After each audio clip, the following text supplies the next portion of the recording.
kusangana zvekare kwataita paCoolM TV. Kana tuchangosvika pana pari first time yako ndakanokukumbirisa utange nekulika this video right now kuitira kuti tikwanise kufambirira kuenda mberi nebasa tichizivisana maupdates enyaya dzese dzinenge dzichiitika munyika yekuZimbabwe. Nhasi ndiri kusangana nenyaya panapa pari kunzi pane musoja weZimbabwe National Army akafa ane kuda kweGarwe, akauraiwa neGarwe. Ndo nyaya yandiri kusangana nayo ndiri kutanga kukuratidzai panapa. Akauraiwa neGarwe musi wa 30 December 2024. So chakanyatsoitika panapa pari kunzi when Auraiwa got to the river, he saw Gamunya on the other side of the river with the woman already gone. He signaled him to return to the base. Gamunya got into the river intending to cross, and when he was about 7 meters in the water, he screamed for help.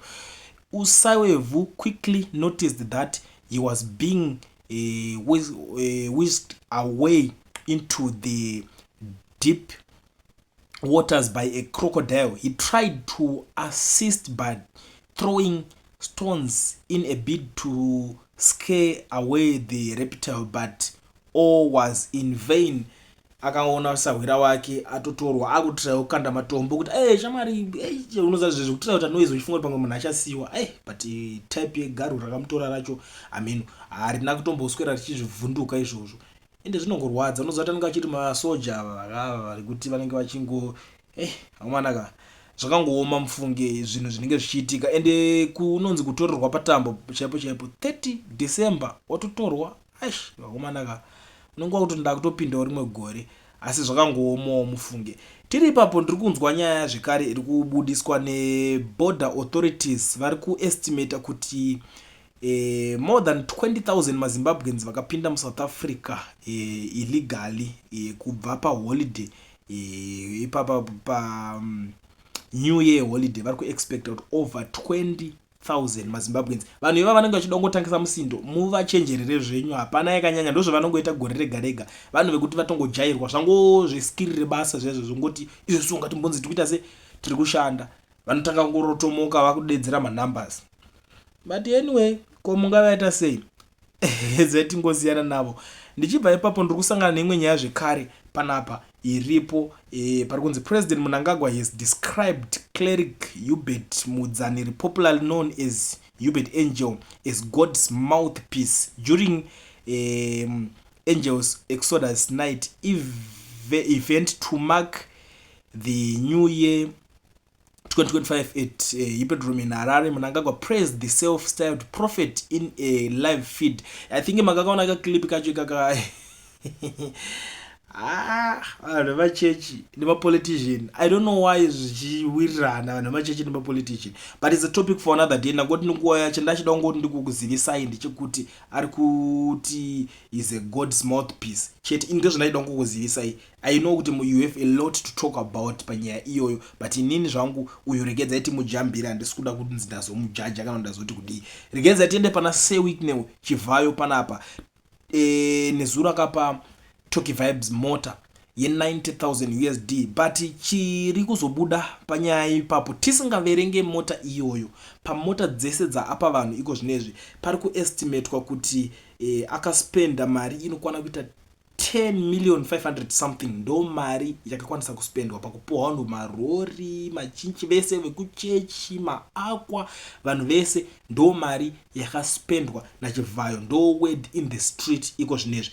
Saka pa 10 point something million ipapo pauda kuti muchirowa macalculations. I know kuti we have a lot of entrepreneurs vanenge vachiona, a lot of people vanoziva kuti tingashandisa mari idzi dzinozonzwi. It's okay, hatikwanise kudzira munhu zvekuita nemari yake, but tiri kungoti kune marombe akapfuma zviriko. Pakadai pakavhurwa maindustries, vanhu vari kushanda. Hatisi kuti vanhu vangadai vasina kupiwa mota, but vanhu vacho ukatarisa dzimwe mota dzanga dziri kupiwa luxury for nothing. Dai zvakatoskwizwa maprice. Munhu wese aifanira kupiwa mota paifanira kunge pane need yekuti haana, ukapiwa akwa. It's okay kana usina.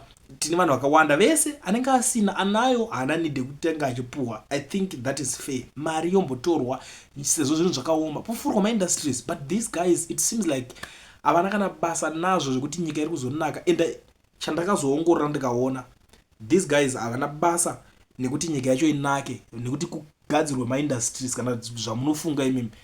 They enjoy kuti zvinhu zvirambe zvakaoma, so that varombo varambe vachiita varombo, ivo varambe vachiita vapfumi. Why? The more pamuri kuita varombo ndo vanenge vachikuitisai varombo, because ndo vanhu vacho vanenge vachitengesa zvinhu nemapuraizi ekupenga, ndo vane mabhizinesi ekuti anenge achidzvanya vanhu kunzoko.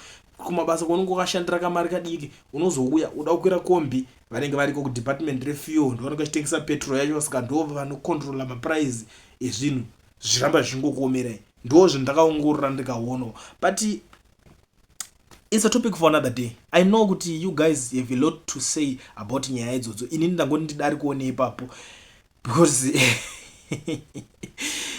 pakaipa panonetsa, ndangoti ndidari kuone ipapo, but chinhu one chiri kundinetsa i1 panapo. Ndine something chandambosangana nacho mastreets, pane zvinhu ndakwanisa kulista kuti these guys, rimwe dambudziko raapo manje rava rekuti havasi kubvumira vechidiki kuti vapinde, kuti vakwanise kunge vachishandawo mapositions iwaya ezvematongerwo enyika. Mareasons anozivana naivo, but chandinoziva inini ndechekuti these guys madecisions ese avari kurova izvezvi vanenge vasisipo vese, vanenge vahistory. In the next 2 decades vanhu ivavo vese hapana achazonge aripo kuti akwanise kuansa zvinhu zvakazoitika. Ngatitaurei panapa tiri kuti ED is 83 years papa ndo makore ake. Mohadi ane 75, Chiwenga 68, Matanga ndiye akabviswa angane 62 ndobva areplacewa nemunhu ane 63 years. Luke Malaba Chief Justice ane 73. Uyu Valerio anganzi age yake yasvika 70 years ndobva awedzerwa rimwe gore kuti ambofanira kupusha dzato 71 years idzi. Tobva tadiko vanhu vacho list racho rakakurisa, tikada kutarisa vanhu vacho vese ivavo mapositions acho ndo vakabata nyika yese negeneration yavo, vakangodaro zvobva zvatongovharana zvakadaro. Saka next generation chero makanzi makazosara future yakadhakwa yakaita sei, do you think they care? Personally I don't think so. I don't think kuti vane basa nekuti ramangwana kuchazenge kune chii chavane basa nacho iri ramangwana remhuri dzavo, ende ipapo it's a must. It's a make sure ipapo kana muchida kuona kuti handisi kukunyeberai, tarisai vana va former president Robert Mugabe. Those guys vari kurarama life iri bo, ende hamumbovaona kuti vari kuraramira kupi, hamumbovaona kuti vari kuzohasela here, vari kuita sei kuti vararame like what you guys are doing. But ana baba vedu tese vakanga vari kumadays avo vanhu ivavo nana RG Mugabe vachiita vaitoita, vakarohwa chekuseri vakavharwa. Now tato imwe generation ana RG havasisiko, vakatosiya vatoita vakatoita, but tarisai kune nyika yakangosiyiwa iri kumadhaka. Ava vamhuri dzavo dzakutorarama kunana Singapore chinchi vachirarama lifestyle. But it's up to you. Inini changu chete kungopfura nepo kuti ndingotaurawo something about it, imwe munozotaurawo yamunenge muchida kuona. Pana MP anonzi Joana Mamombe okubuda achiramba kuti ndimbofenda kaenda kupirike farm ikoko ndezvenyu, akaramba achitaura kuti izvo ndezvekubetray vanhu. Now akutaurwawo pana pakufumurwa ari kunzi une double standard. In December you were given 4 tons of rice and wheat from Parikupisa farm which you gave your people in your respective constituencies. Makavaudza here kuti rice newheat iri zvakabva kuna president. I don't know how far true is this, but zvinenge zvakutoda kuti iye Joana Mamombe wacho aconfirm, but anga achiudzwa on a public platform unzi wakapiwa zvinhu izvozvo ukanopa vanhu kwako kwaunozviti uri MP ikoko wakanovapa zvinhu izvozvo, wakavaudza here kuti wakazvipiwa kuParikupisa farm ikoko? Zvakaoma. Inini dzimwe dzacho nyaya amen, but there's nothing wrong about it kuti utore chikafu chakatokosha nje kuti chikafu chasvika kuvanhu vodya, because ndo chinhu chiri kudiwa. Zvekuzoti chabva kunani imi ndezvenyika izvi, capital yacho vakaiona kupi, ivhu racho nderenyika iri. Anyway, ndisati ndabuda kuMozambique kwakuitwa cheZimbabwean style papolitics dzavo dzavari kuita ikoko. Now chiri kuitika parikunzi independent opposition candidate Vanenzio Mondlane and the party supporting his candidates are changing accusations of betrayal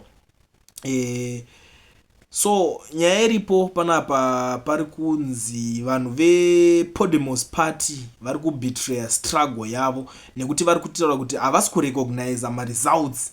That is the situation iri ikoko. Havasi kurecognize maresults akaitika epresidential, but vari ready kutotora plus 46 plus 40 seats dzeparliament kuti vatotanga kutorwa basa. vari kubvuma mamp but vatoda kuti maresults havasi kuma. It's funny. Ndo zvinhu zviriko guys kumozambique pakaipa. Haiti zvangu ka ndiri kukutaurirai amene kuti zvinopera mushere kuti munenge matosimpisana kuti aiwa ngatidai so ngatinyatsovadzvanya vanhu ava kuti tinyatsoonesana pakutoona kuti yatobetraywa yakutosara ri1. Ndo nyaya dziri kuitika murezimbabwe dzandangondiwe nadzo ndakakubatirai kuti takada kuswera tichitaura atipedze because zvinotaurika hazviperi, but inini at least ndatrial pandinogona kuti nditry kubatanidza nyaya dzacho kuti ndiuye ndikuzivisei kuti mugare muchiziva zvese zviri kuitika panapa panonzi paCoolian TV. Kana uchinge wasvika panapa iri first time yako zvakakosha kujoina this family, wasubscriber, ucomenda, ulike, ushare. Ndoramba ndichidzoka nemaupdates manyama nezvinhu zvese zvinenge zvichiitika. Zviri zvanhasi ndakungokusiyirai something muchiteerera, but if you have something to say, number dzinenge zichibuda pascreen ndo basa radzo. Guys, it's high time. Vokona vakomana ava ndotana wiki neochivhayo ina ndasimbira kumuti sei because hasi sei kutaura chokwadi hasi sei wiki neochivhayo achenze kufa segonzo ari kushandiswa zvakapusa ende nyika yese iri kuziva kuti iri kudya iri kupiwa for the likes of Japreza anonzi mofi iyi sekalas handiti vari kufara vachipuwa nana macheso vari kufara vachipuwa mota mari yenyika vikino hasi chinhu but wakungwarisa wakuonererwa kuridza wasi kuziva kuti wari kukanganisa mukuru wari kupa. Kana ini ndodzokorodza zvakataura kunzi anonzani akamba nesango uyu Clive haasi kupedza gore rino. Tadhina taneta kana wachifungisisa wacharamba wari kupi waiti touraya isusu tokuurayai wari kupi nhasi ndo wakahwanda makomrades nguva kunyeverwa taneta